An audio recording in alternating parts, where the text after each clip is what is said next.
Isang pinagpalang araw sa inyong lahat. Tayo po'y magninilay sa salita ng Diyos, ang pinagmumulan ng awa ng ating buhay, ang salitawa. Today we are celebrating the memorial of Saint Isidore a Farmer.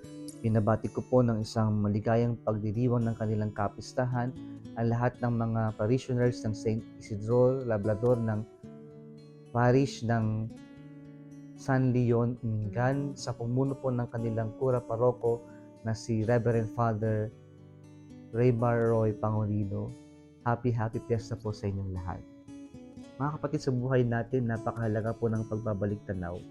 Yung pagbabalik tanaw ay hindi lamang po para balikan yung mga masamang kwento ng ating buhay o maging bitter sa mga ito.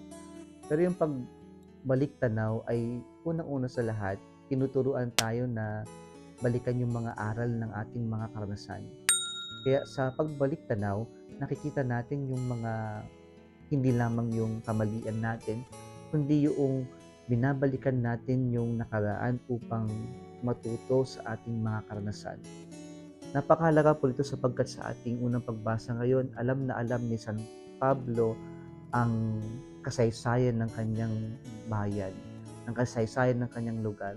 At yung kasaysayan na to ay kanyang ipinahayag at dito pinupunto niya na sa kasaysayan makikita natin ang kamay ng Diyos. Sa kasaysayan ay makikita natin na mayroong Diyos.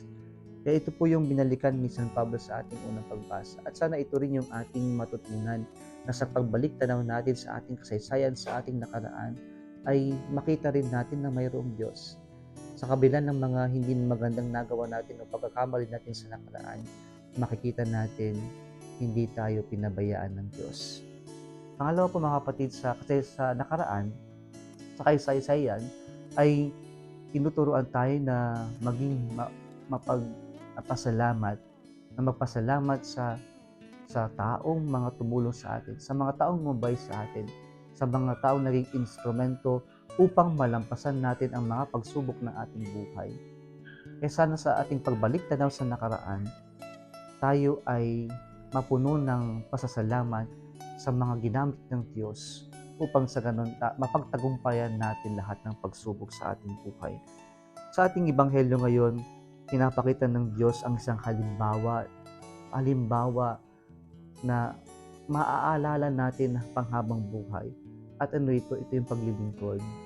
Napakahalaga na maalala natin, at kapag naaalala natin ng Diyos, ay ang maalala natin ang Diyos ay naglingkod sa atin. At sa ating pag-alala sa Diyos, ay tayo rin ay maudyok na tularan yung ipinakita ng Diyos sa atin. At yan yung maglingkod sa ating kapwa-tao. Kung nagustuhan mo ang video na ito, huwag kalimutang mag-like, share at mag-subscribe sa Salitawa Facebook page and YouTube channel. Muli isang pinagpalang araw sa inyong lahat.